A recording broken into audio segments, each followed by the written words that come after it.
It was never about words. He never said anything. He never touched you, but you felt it, in the way he looked at you, in the silence, in the way his energy shifted when you entered the room. And the worst part is that he's not even yours. He has someone else. So why does it feel like he's already chosen you in some way? He'll never admit. He tells himself it's nothing, a fleeting thought, a polite conversation.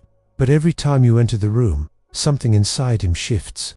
It's subtle, but undeniable. His breath catches for a second. His eyes search for you, even if only briefly. And when you're gone, there's an absence, a silence that echoes a little louder than it should. He doesn't understand it. He doesn't want to, because he's not supposed to feel this way. He's with someone. He has a life, a routine, a woman who knows his habits, who texts him when he's late, who's been through seasons with him. But none of that explains why you occupy a part of him he never gave you permission to touch. And you didn't ask for this. You didn't flirt. You didn't chase. You didn't even try. But still, you feel it. That pull, that quiet tension that hovers between you like unsaid words. You question yourself. You wonder if it's imagined, if you're projecting, if you're reading too deeply into nothing. But deep down you know, there's something real in the way he hesitates when you speak, in the way his presence sharpens around you, in the way he lingers just a little too long, not physically, but emotionally. It's like his soul pauses when yours is near. This is not about cheating. It's not about seduction. It's about energy, resonance, the meeting of two inner landscapes that recognize something in each other, not because of who you are on the outside, but because of what you carry inside. Carl Jung would call this projection, the unconscious, searching for parts of itself in the outer world. When a man is drawn to you while in a relationship, it's not always about you, it's about what you represent. You've awakened something he buried long ago, a longing, a truth, a version of himself he forgot he needed. Most men don't realize this. They think it's chemistry, or temptation, or something they should suppress. But what they're really responding to is their own reflection, not your face, your voice, or your touch, but the part of them that feels alive in your presence, the version of them that breathes a little deeper when you're near, that laughs more easily, that listens more intently. You didn't create that version, but you reminded him it still exists. And in a world where most people forget who they are to maintain what they have, that kind of reminder is magnetic. Many women who find themselves in this position feel confused, guilty, even ashamed, especially if they feel something back. They tell themselves, I'm not this kind of woman. I would never interfere. I respect his relationship. And you do, deeply, but you can't control energy. You can't unfeel what's already in motion. And here's the truth. This connection didn't start in this life. It started somewhere deeper, in the unconscious, in the soul. That's why it's so confusing, because it doesn't make sense logically, but it makes total sense emotionally. Your body responds to something your mind can't explain. Jung wrote that what we resist persists, and what we deny in ourselves, we seek outside ourselves. When a man is emotionally unavailable but finds himself drawn to you, he's often confronting a part of himself he's repressed. Maybe you mirror the freedom he gave up, the softness he never received, the passion he tucked away to be safe, responsible, and good. And now, standing in front of him, is a woman who stirs all of that back to life, not because she tries, but because she exists, and in her presence, he can feel it again. And it terrifies him, because if he admits it, what does it mean for his current life? What does it mean about the choices he made, the relationship he's in, the version of himself he's been maintaining? It threatens the structure, the roles, the identity. And so, he may pull away, or overcompensate, or pretend nothing is happening, but the energy speaks louder than words. He's torn between loyalty to what is, and the pull of what could be, between safety and soul, between duty and desire, and you're caught in the middle of it, feeling his energy without context, questioning your worth, wondering if you imagined it all. But the truth is, you didn't create this dynamic. You're simply the mirror. You didn't go looking for him, but something in him came looking for you. And now you both live in the tension of what was never meant to be, yet somehow already is. This experience is not about falling in love with a taken man. It's about recognizing that the soul doesn't follow rules. It follows resonance. And while it doesn't justify actions, it explains emotions. Sometimes, you are the catalyst, the mirror, the interruption in his narrative, not because you're wrong, But because you're real, you carry a frequency that speaks to the forgotten parts of him. And when he feels that, he may not know how to respond, because he wasn't looking for it. But that doesn't mean it isn't true. What matters most is what you do with it. You can't control his story, but you can choose how you carry yours. You can acknowledge the connection without needing to act on it. You can hold the tension without losing yourself in it. You can honor what's real without creating what's not yours to hold. And you can ask the deeper question, why was I open to this? What part of me is still waiting to be seen, chosen, or claimed? Because just as he is projecting, you might be too. Before we go deeper, here's something that might help you make sense of this. If you've ever been the kind of woman who attracts unavailable men without trying, the Jung Method can help you understand why your energy triggers something unconscious in them. The link is pinned in the first comment. What we attract is often a reflection of what we carry, even if we don't see it. That's why relationships that come with the most confusion often carry the most symbolic weight. You don't attract a taken man because you're reckless, dangerous, or flirtatious. You attract him because your presence awakens a part of him that was asleep. And that awakening doesn't begin with you. It begins with him, with the quiet ache he never addressed, with the emptiness he normalized, with the roles he accepted without questioning what they cost. When he meets you, he doesn't see a woman. He sees access to something he forgot he was allowed to feel. This is why he can't explain it. Why he pulls back and then leans in again. Why he watches you like he's remembering something he lost. You've become a symbol, not of escape, but of possibility, of wholeness, of emotional depth, a feminine energy that doesn't just meet expectations but transcends them. That's what makes you magnetic, not your appearance, not your voice, but the way you carry your soul without apology. And while he is drawn to that, he is also afraid of it. Because if he accepts that you make him feel something real, he has to ask himself why he no longer feels that where he is. And asking that question threatens the fragile balance he's been holding. The home he built, the life he built, even the man he thought he was. You didn't break that balance. You just made him aware of how much he was compromising to keep it. Many women internalize this situation as a moral dilemma. They feel guilt for something they never initiated. They feel shame for a connection that wasn't chosen but felt.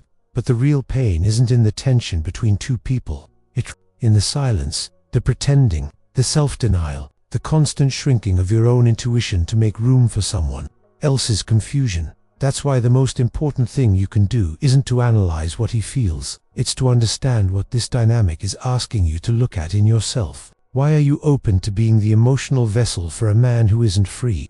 What part of you is drawn to someone who can't fully choose you? What wound in you resonates with being desired, but not claimed? Because attraction is never random. It's patterned, it's symbolic, and in many cases, it is ancestral. Some women carry generations of emotional inheritance, where love was always partial, always delayed, always just out of reach. And so when a man like this enters your life, he doesn't just activate your romantic longing, he activates your lineage, your story, your history of waiting, of being almost enough, of being everything except chosen. Jung would say that the unconscious seeks wholeness through symbols, and when something or someone represents a missing part of our inner self, we attach significance to them. That's why these dynamics feel sacred, why they're hard to forget, because they are more than encounters. They are mirrors of our soul's most unmet needs. But this mirror can also mislead, because sometimes what feels like love is actually an old ache resurfacing. Sometimes what feels like connection is actually unresolved emotional hunger. And sometimes what feels destined is simply familiar pain in a new disguise. This is why discernment is essential. You have to ask yourself, is he really connecting with me, or is he seeking refuge from himself? Is he honoring my presence, or is he using it to escape his own emotional deadness? Am I holding space for growth, or am I holding on to a fantasy that can never be real? It's hard to ask these questions when the connection feels alive, when your body responds to his energy before your mind can filter it, but truth lives beneath sensation. And when you allow yourself to see clearly, you start to understand the difference between magnetic energy and conscious love. One pulls you and the other shows up for you. You are not here to be a lesson in someone else's marriage. You are not here to be the emotional relief of a man who doesn't know how to express himself. You are not here to carry someone else's unmet desires while neglecting your own worth. You are here to be chosen with clarity, seen with presence, loved without delay. If you've ever felt like you were the one who made him feel again, you probably were. But that doesn't mean you were meant to stay in that role. Some women are catalysts. Some connections are meant to wake someone up, not to walk beside them forever. And some men will feel something powerful and still not choose you, not because you weren't enough, but because he isn't ready for that version of himself yet. This is the part most women grieve, not the man, but the potential, the version of him they touched and then had to let go of, because you saw the best in him.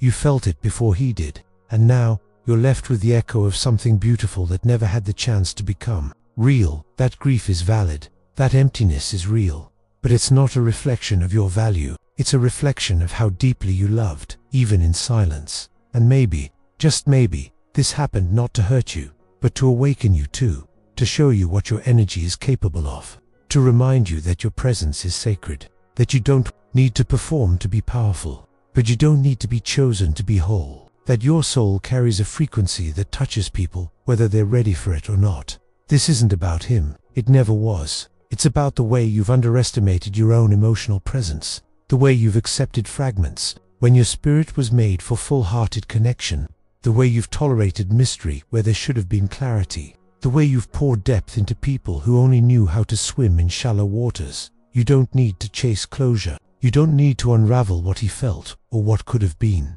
The moment has passed, the message has been received, and the real healing begins when you return to yourself, to your standards, to your boundaries, to the version of you who no longer waits for permission to be chosen. Let him wander. Let him feel what he never had the courage to admit.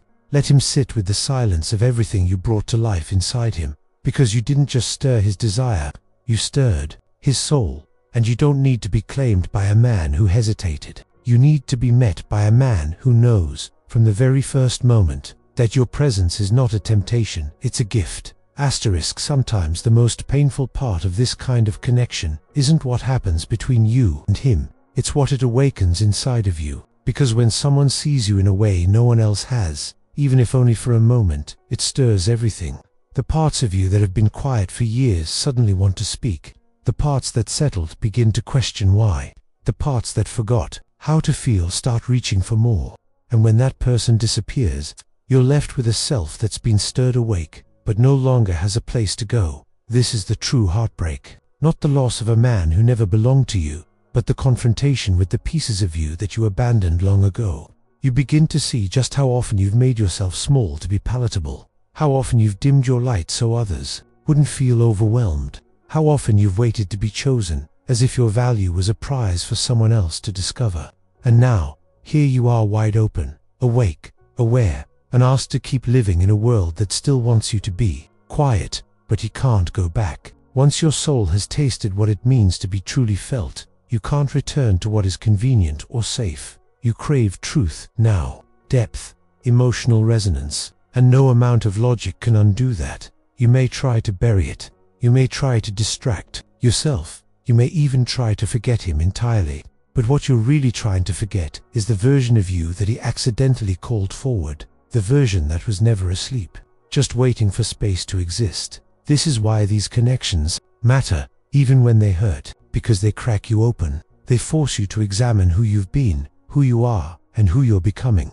Not through fantasy, but through contrast. You begin to see what your spirit needs, not just what your ego wants.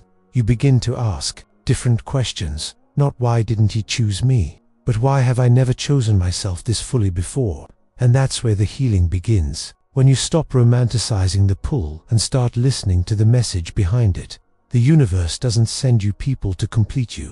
It sends you reflections, lessons, interruptions, invitations. Some are meant to stay. Most are meant to wake you up, to stir something so deep inside of you that you can't keep living on the surface anymore. So let this experience be a turning point. Let it teach you how to see yourself more clearly. Let it be the reason you stop waiting for love that hesitates. Let it be the fire that burns away the stories that told you your worth depends on being chosen. And let it be the beginning of the chapter where you choose yourself, fully, fiercely, finally.